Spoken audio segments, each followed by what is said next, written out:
lahat ng ginagawa natin. Tingnan nyo, nakakadalawang araw pa lang tayo. Umalis na sa Romualdez. Takot agad.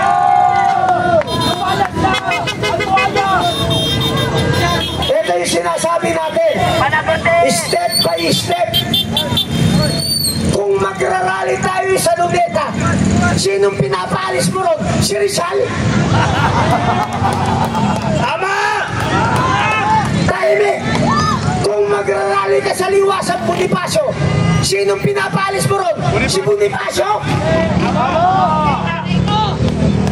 Yung nagsasabi na, EDSA, EDSA, EDSA! Ang EDSA, gastes na yan! Wala na yan! Ang galaw ngayon, pupuntahan natin kung sino muna yung unang kalaban. Ngayon, nananalo na tayo. Wala na si Romualdez. Pero, hindi pa tayo ito. Tanong ko sa inyo, willing pa ba kayong mag-stay ngayong gabi? Magparami pa tayo. Tahimik. Tayo ay nagpapasalamat sa ating mga kapatid na kapulisan. Tayo ay nagpapasalamat sa ating mga legislative guard. Kung kami ngayon nakakapagsalita ng mga mura, ng hinmahang na salita, dahil yun ay sa galit na nasa aming damdamin. Maraming salamat sa ating mga kapulisan. Bakit hindi tayo aalis? Makinig kayo. Bakit hindi tayo aalis? Dahil nanalo tayo dito, meron pa tayong kasunod na laban. Iisa-isayin natin sila. Iisa-isayin natin sila. Umabot lang tayo rito, kahit hindi 1 milyon, kahit 10,000 lang, kahit 10,000. Magpapaalam tayo sa mga kapatid natin ng kapulisan at sa legislative grant. Papahaya natin yung loob na yan. Tama! Yan ay sa atin. Tama! Pera natin yan. Tama! Bahay natin yan. Tama! Lahat ng pupuntahan nating lugar, papahaya natin. Tama! Ang mabubuting congressman, kasama natin sa loob. Tama! Yung masasama, kahit hindi nyo na paalisin, tatakas yan. Tama! Basta ang pakiusap ko, makinig lang kayo kasi ang mga retired military, lalo na si General Romeo Buquis, ayaw niyang may masaktan sa atin. Tama. Ayaw na ayaw niya. Tayo gusto na natin makasakit eh. Gusto nga natin pumatay eh. Sa totoo lang, sa galit. Pero ang gagawin natin, papatayin natin sila ng dahan-dahan sa paraan na naaayon pa rin sa kagustuhan ng ating mga retired general, lalo na si General Romeo Buquis. Palakpakan natin, General Romeo Buquis! Maraming salamat, General Romeo Buquis, sa pag-guide sa amin at hindi kami nagkakamali sa bawat hakbang na aming gawin. Nanalo na tayo. Tanong ko sa inyo, sinong nagrarally simula January hanggang ngayon ang nakapagpanayas kay Romualdez? Tayo! Tayo! United People's Initiative sa tulong ni Congressman Kiko Barsaga. Nakiusap ko, maging matalino kayo sa pagsama sa mga naghihikayat sa inyong rally. Kilala naman ako ng karamihan sa inyo. Tayo rin na nakapagpatigil ng unconstitutional lockdown. Tayo nagpatigil ng experimental na bakunahan na yan. Ngayon, nanalo na naman tayo. Kanino kayo sasama? Kay General Romeo. Kay General Romeo Buquis. Sa United People's Initiative. Tayo lang ang nag-rally na walang permit.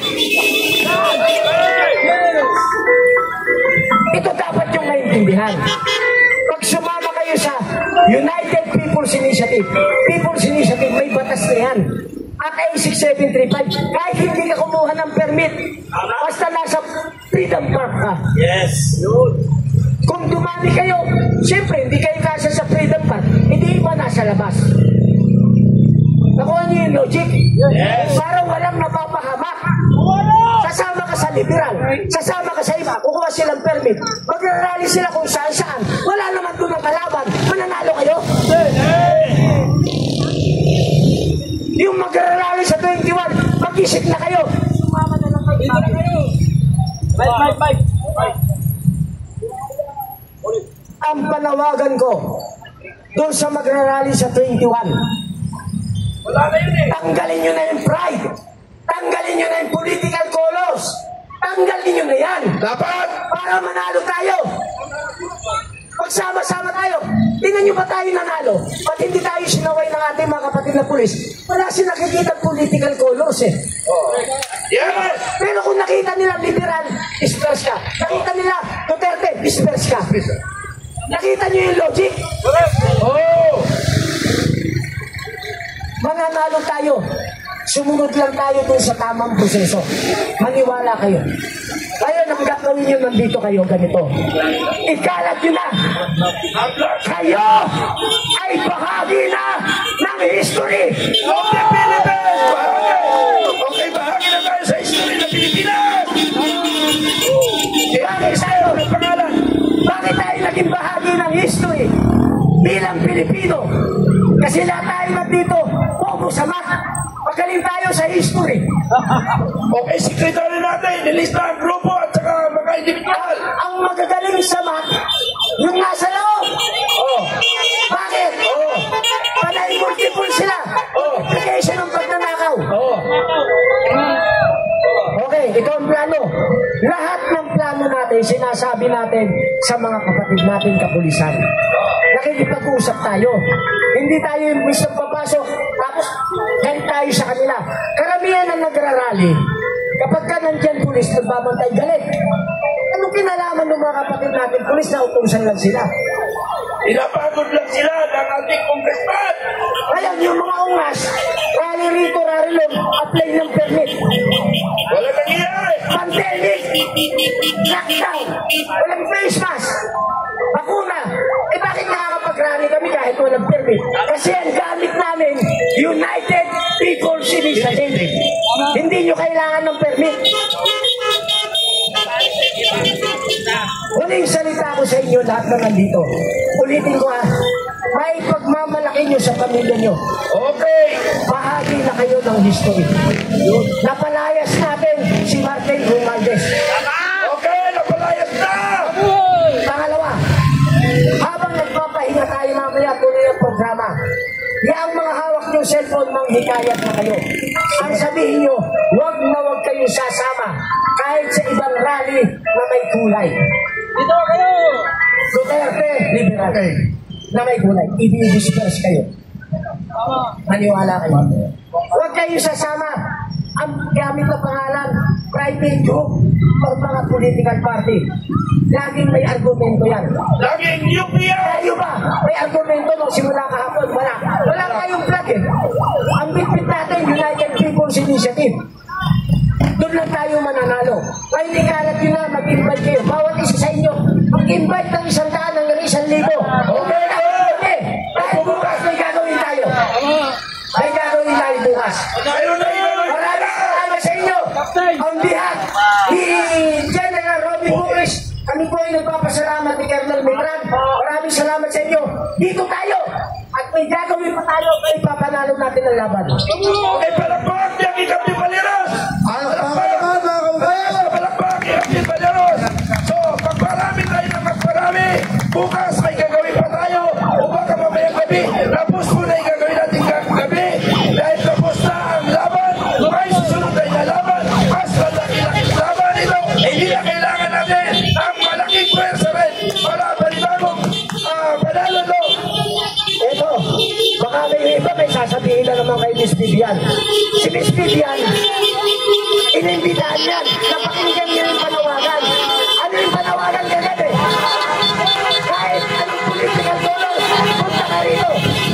Pumunta si Miss Vivian. Wala siyang talaga ng political color. Matagal na natin siyang kaibigan, nagmamahal siya sa bayan. Miss Vivian.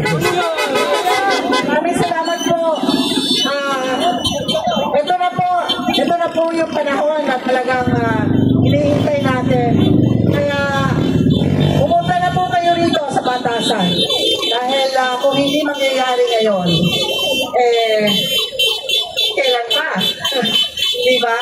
At huwag na tayong umasa. O yun, wala na daw si Romualdez. Mabuhay ang dalawang araw nating sakripisyo dito ng pagsama-sama sa pangunguna ni Retired General Bukis. Mabuhay po ang dalawang araw nating pagsama-sama dito. Tama! Okay, so ngayon, sino ba ang susunod? Dahil hindi lang naman siya, hindi po ba? Okay, so ako, nag-iimbita lang po tayo sa mga kailangan dumami po tayo dito para may pakita natin. Tigilan natin, syempre, tigilan natin ang politika. Everyone is welcome here. Lahat po ng ayaw ng korupsyon. Ipakita na po natin ngayon. Kaya lahat po kayong welcome, wala pong kulang dito. Kaya man, isang panalo na po natin na wala sa Romualdez. Maraming salamat po. Isang palakpak, Gideon Miles. Isang palakpak. Maraming salamat po sa lahat ng panalo na tayo. Wala na ang ulo ng makanakaw sa Kongreso. Panalo na. Isang laban, panalo na. Okay, makinig muna, makinig. Mayroon pa tayong susunod na laban na mas malakas-lakas na pwesta. Kailangan natin ng malakas na pwesta. Kailangan manawagan kayo. I-share ang ating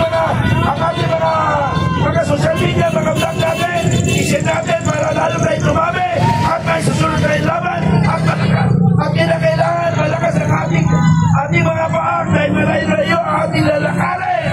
Ito ay pag-uusapan ngayon at para sumunod ang ating susunod na laban at inaasahan namin na isang tagumpay uli. Pero hinihiling ko, mayroon tayong sekretary. We are proud now of the Philippine history na napatalsik natin ang isang buhaya na Congressman Romualdez. Okay, next speaker. Okay, patuloy pa rin po